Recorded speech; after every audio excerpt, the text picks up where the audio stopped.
Welcome back to Peace, Love and Tarot. This reading is for Aquarius, Sun, Moon, or Rising. It's a weekly reading for the week of September 16th to the 22nd.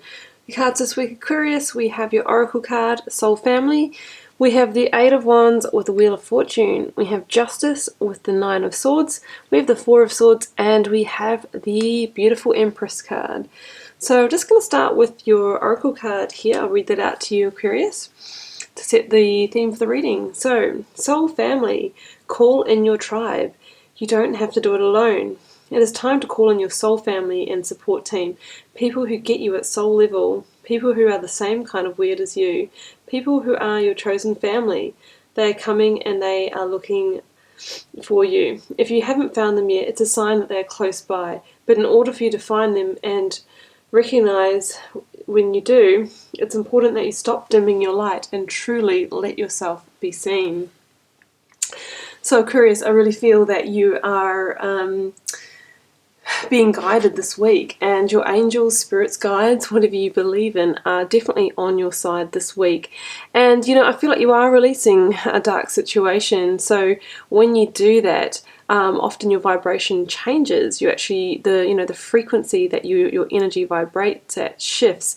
And when you do that, you start attracting people and things and experiences to yourself that are a match for your new vibrational frequency. And that's when, that soul tribe, those people that you truly deserve and that should be in your life, that match your highest purpose, that's when they come in. So yeah, that's really beautiful stuff. So let's start here with the Four of Swords and the Nine of Swords.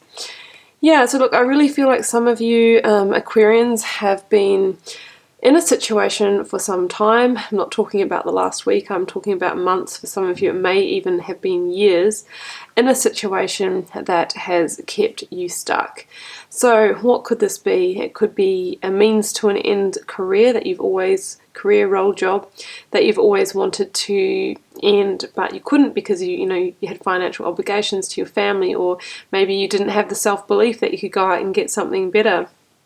It could be a relationship that you stayed in well beyond its use-by date for whatever reason. Maybe you didn't want to have the upheaval in your living situation. There could have been financial codependency and commitment. Maybe you were staying there for the children, that kind of thing. But through staying in a situation beyond the time that karmically you should be in it, sometimes you can stunt your own spiritual growth, your own development, and just have that sense of being stuck where your energy doesn't move anymore. You can't raise that vibration, so you can't call in those higher frequency experiences. Now, I feel like it's getting closer to the time that it's coming to a head. We're going from a Four of Swords this week to a Nine of Swords. Now, the Nine of Swords can be the peak of the situation where it's really causing you a lot of distress.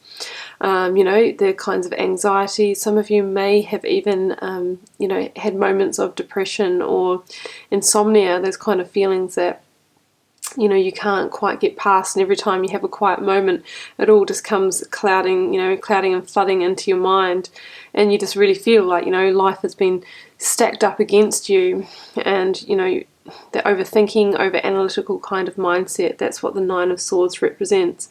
But what's great is the Nine of Swords is right before the Ten of Swords, which indicates completion.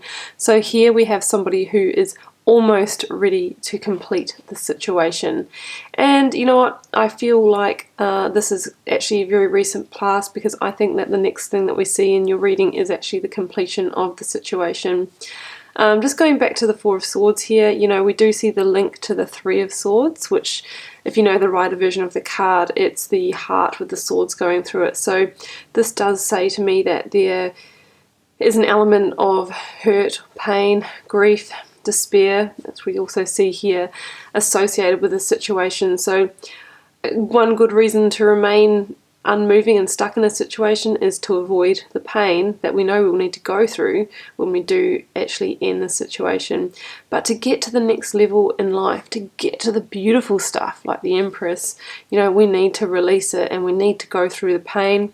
There's no other way to go, under it or over it. You actually have to go through it and you have to experience it.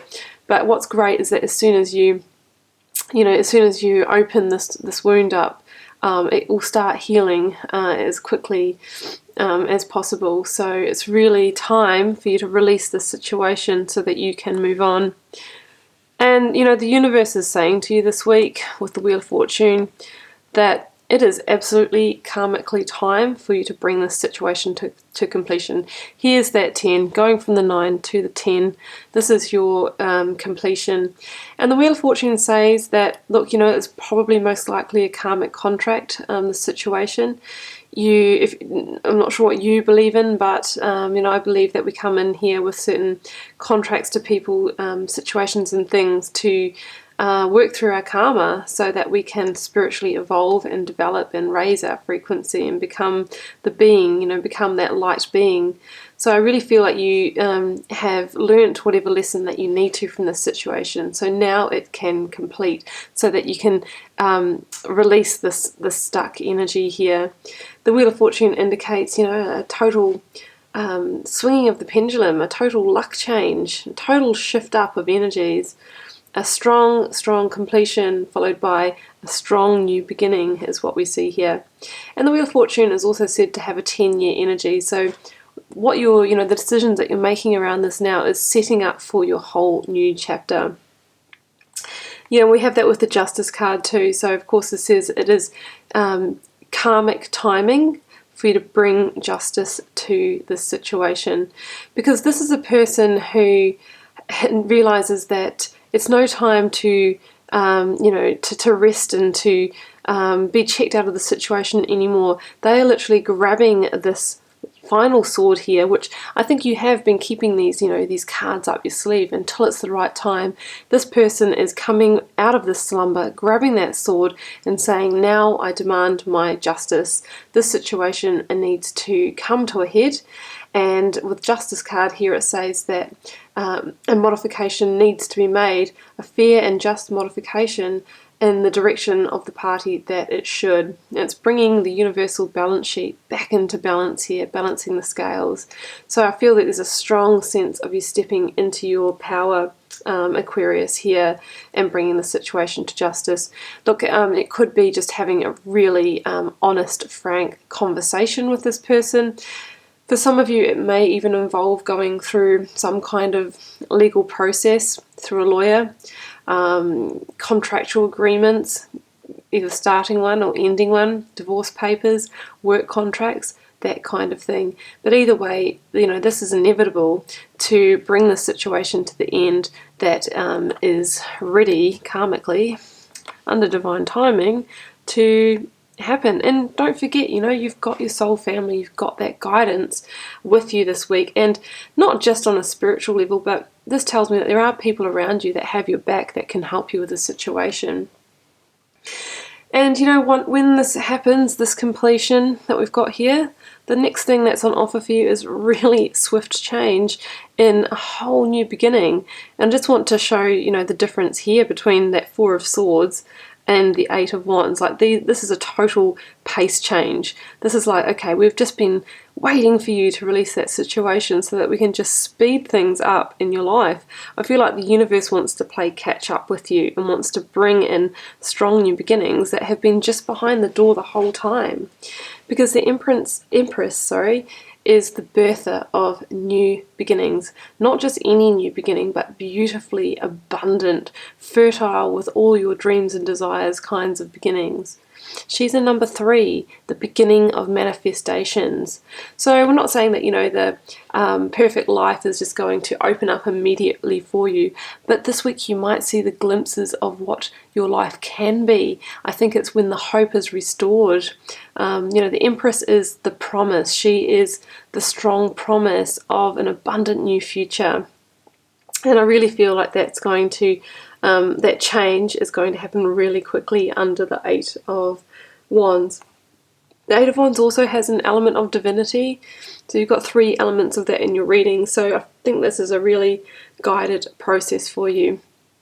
With the Eight of Wands, some of you might actually be traveling somewhere as part of this new beginning. You might be relocating, you might be shifting homes, you might be taking a trip.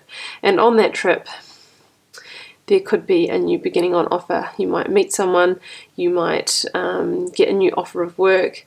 There's something, you know, under the Empress energy that is strong creation energy on offer for you. She's one of the most beautiful cards in the tarot deck, I believe. Really is the promise of birthing a new, a strong new beginning. So Aquarius, that's what I have for you. You are completing something, moving out of a dark time, moving out of a time of stagnation into swift forward movement, into such a beautiful new pure promise future. And the cards say that is absolutely predestined divine timing for you to do that. I hope you enjoyed the reading, Aquarius. Keep in mind it's a general reading. It won't resonate for everyone. Feel free to leave me a comment and let me know how this is playing out in your daily life. I'd love to hear. And I'll be back next week for another reading with you.